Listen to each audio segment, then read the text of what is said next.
इमरान खान साहब ने हमेशा बहुत जोर दिया कि पाकिस्तान को डैम्स बनाने चाहिए और उन्होंने बहुत सारे डैम्स पे काम शुरू भी किया और वो ये कह रहे थे कि अगर हमें मौका मिला तो हम ये डैम्स मुकम्मल करेंगे, लेकिन फिर उनकी हुकूमत गिरा दी गई और वो बड़ा जोर दे रहे थे और डैम पे उन्होंने काम शुरू भी कर दिया था, उनके लिए पैसे भी रखे थे। कोरोना आने के बावजूद वो ये काम जारी रखे हुए थे। इमरान खान साहब से मुलाकात हुई है उनकी बहनों की और ये एक लंबी स्ट्रगल के बाद हुई है। लगभग 2 महीने गुजर गए, अलीमा खान साहबा को इमरान खान साहब से मिलने नहीं दिया जा रहा था, लेकिन आज अचानक काया पलटी हुई थी। यानी सुबह जब मीडिया वाले वहां पहुंचे तो शुरू में ये रिपोर्ट हुआ कि जनाब रास्ते बंद हैं, ये रिपोर्ट हुआ कि ट्रक लगे हुए हैं, ये रिपोर्ट हुआ कि पुलिस बड़ी मिकदार में बड़ी तादाद में वहां पे खड़ी हुई है और ऐसा लग रहा था कि वही वाला सारा माहौल चल जाएगा। शायद अहकामात भी यही थे, लेकिन फिर अचानक शायद कहीं से कोई हुक्म आया और सारी काया पलट गई। जो रुकावटें भी थी वो भी थी, जो पुलिस थी वो भी थी, सारा कुछ वैसे ही था, लेकिन रवैया अचानक से तब्दील हो गया। बड़ी इज्जत के साथ लोगों को अंदर जाने दिया गया, बड़े प्यार से डील किया गया। तकरीबन 200 से 300 बंदा जो है वो पाकिस्तान तहरीक इंसाफ का, क्योंकि डिफरेंट लोगों से बात हुई, किसी ने कहा 200 से जायद से, किसी ने कहा 300 से जायद थे, तो 200 से 300 से जायद पाकिस्तान तहरीक इंसाफ के लोग आए हुए थे। किसी को भी पुलिस की जानिब से या इंतजामिया की जानिब से तंग नहीं किया गया। और बैरिस्टर गौहर वो मिले हैं, सलमान सफदर साहब वो मिले हैं, जहीर अब्बास एडवोकेट वो मिले हैं और इमरान खान साहब की तीनों बहनों की भी इमरान खान साहब से मुलाकात हुई है। वो मुलाकात जो लगभग कई महीनों से जिसमें परेशानी पैदा की जा रही थी, वो मुलाकातें अब होना शुरू हो गई हैं। उम्मीद करते हैं बाकी लोग भी मिलेंगे। इमरान खान साहब ने 3 चीजें जो अभी तक सामने आई हैं, तफसीली जब उनका वो आएगा इमरान खान साहब का बयान या उनके ट्विटर हैंडल के ऊपर उनका एक स्टेटमेंट डाला जाएगा पूरा का पूरा, जब वो स्टेटमेंट आएगा तो चीजें हमें बाकी भी पता चल जाएंगी। लेकिन अभी तक जो इमरान खान साहब की 3 चीजें सामने आई हैं, मिलिट्री कोर्ट्स के हवाले से बड़ा क्लियर एक मौकिफ दिया है। और नंबर 3, इमरान खान साहब ने 26वीं आईनी तरमीम के बाद जैसे अदालतों को यरगमाल करके मुल्क में मार्शल लॉ लगाया गया, ये सारी चीजें इमरान खान साहब ने बताई। फिलहाल ये चीजें हैं और जो इमरान खान साहब की बहनों ने दीगर चीजें बताई वो भी आपको मैं बताऊंगा। और इमरान खान की बहनों ने कहा कि हमने बहुत सारी चीजें इमरान खान साहब को जेल में आगाह भी किया कि बाहर चल क्या रहा है। अवाम ने जैसे तमाम तरफ अफ्ताहियत के बावजूद कल सड़कों पर निकलकर अपनी आईनी हुकूक के लिए एहतजाज रिकॉर्ड करवाया, वो काबिल तहसीन था। मैं बिलखसूस पंजाब की अवाम को खराज तहसीन पेश करता हूं, जिन्होंने छापों और गिरफ्तारियों के बावजूद खौफ के सब बुतों को तोड़ दिया। सिंध, बलोचिस्तान, गिलगित बल्तिस्तान, आजाद कश्मीर, पंजाब और खैबर पख्तूनख्वा की मुल्कगीर एहतजाज में शामिल हुए वो शाबाश के मुस्तहिक हैं। लीडरशिप पर प्रेशर के बावजूद भरपूर मुल्कगीर एहतजाज अवामी शऊर और बेदारी का शानदार मजहर है। पाकिस्तान की तारीख में आज तक किसी डिक्टेटर के मार्शल लॉ दौर में इस कदर जुल्म नहीं हुआ जितना आसिम लॉ में आसिम मुनीर कर रहा है। मौजूदा दौर का मवाजना न सिर्फ याया खान के दौर से किया जा सकता है, जब अवामी राय को रोंदने की गर्ज से मुजीबुर रहमान की पार्टी और अवाम पर फस्तायत के पहाड़ तोड़े गए और महज अपने इक्तदार के लिए मुल्क को 2 लख्त कर दिया गया था। आज मुल्क में जो हो रहा है वो सकूते ढाका के दौर की याद ताजा करता है। तब भी जमहूरियत का गला घोंटकर कानून की बालादस्ती का मुकम्मल खात्मा कर दिया गया था। मीडिया की आजादी और एहतजाज का हक छीन लिया गया था और मुल्क में सिर्फ जंगल का कानून नाफिज था।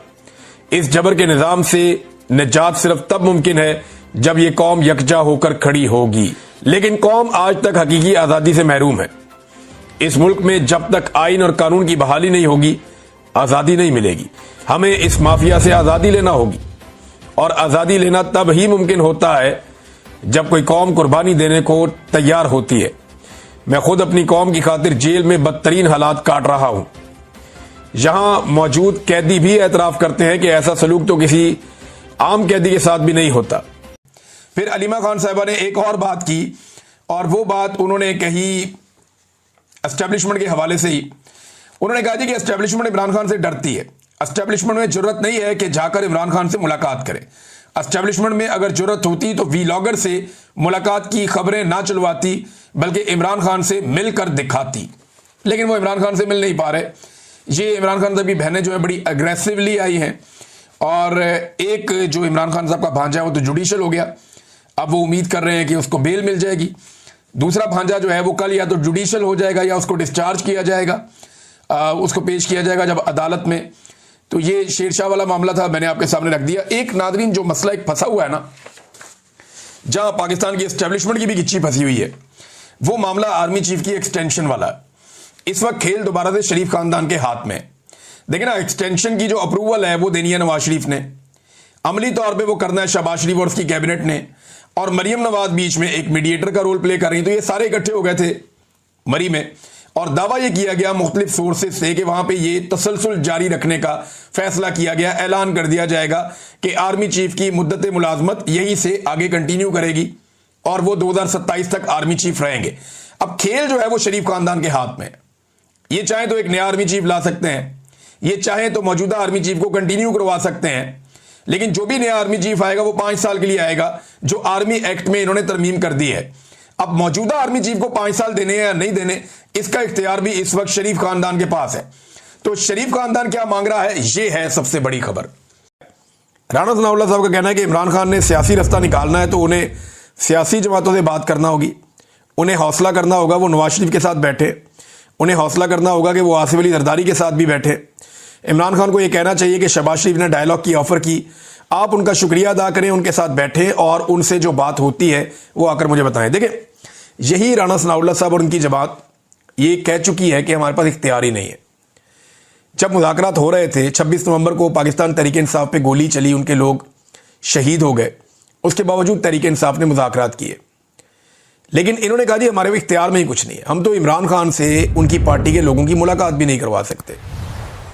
जब आप अडयाला जेल जो आपकी पंजाब हुकूमत के अंडर में आती है, जब वहां पे आप एक कैदी की उसकी पॉलिटिकल पार्टी से मुलाकात करवाने की सलाहियत नहीं रखते, तो आप फिर कैसे नवाज शरीफ से और जरदारी से बात कर सकते हैं? पहले तो नवाज शरीफ साहब खड़े होकर ये कहें, बरमला कहें कि इख्तियार मेरे पास है, वो ये कहें कि मेरे पास ये इख्तियार है, मैं जो बात करूंगा उसे पूरा करने की सलाहियत रखता हूं। अब मियां साहब को लास्टिक की शलवार पहनाई हुई है बकौल मुतीउल्लाह जान के, कि वो जब दिल करता है शलवार खींच सकते हैं। मियां साहब को इस बात का डर है कि उनका नंगापन सामने आ जाएगा सबके। वजह यह है कि यास्मीन राशिद साहबा इलेक्शन जीती हैं बड़ी लंबी लीड से, और वो मामला भी पेंडिंग पड़ा हुआ है। तो जिस दिन मियां साहब की लास्टिक की शलवार खींची एस्टेब्लिशमेंट ने, ये सीट हाथ से चली जाएगी और मियां साहब की इज्जत मट्टी में मिल जाएगी। लिहाजा मियां साहब पहले ये बताएं कि उनके पास इख्तियार है, और उसके लिए सबसे आसान तरीका यह कि मियां साहब कौमी असेंबली की सीट छोड़ दें। वैसे भी वो असेंबली में जाते तो है नहीं, सारे सेशन ही उन्होंने मिस किए। तो मियां साहब असेंबली की नशिस्त को छोड़ दें, उससे जान छुड़ाएं, और वो कहें कि मैं डायलॉग करना चाहता हूं, आओ बैठो हम बात कर लेते हैं। तो फिर तो, और ये कहें कि जो मैं बात कहूंगा उसके ऊपर मैं पहरा दूंगा, जो मैं बात करूंगा उसके ऊपर पहरा दूंगा और उसको पूरा करवाऊंगा, तो फिर तो बातचीत हो सकती है। अदरवाइज फिर जिनके पास इख्तियारात हैं, इमरान खान साहब तो कहते हैं फिर मैं उन्हीं से बात करूंगा, इनसे मैं क्या बात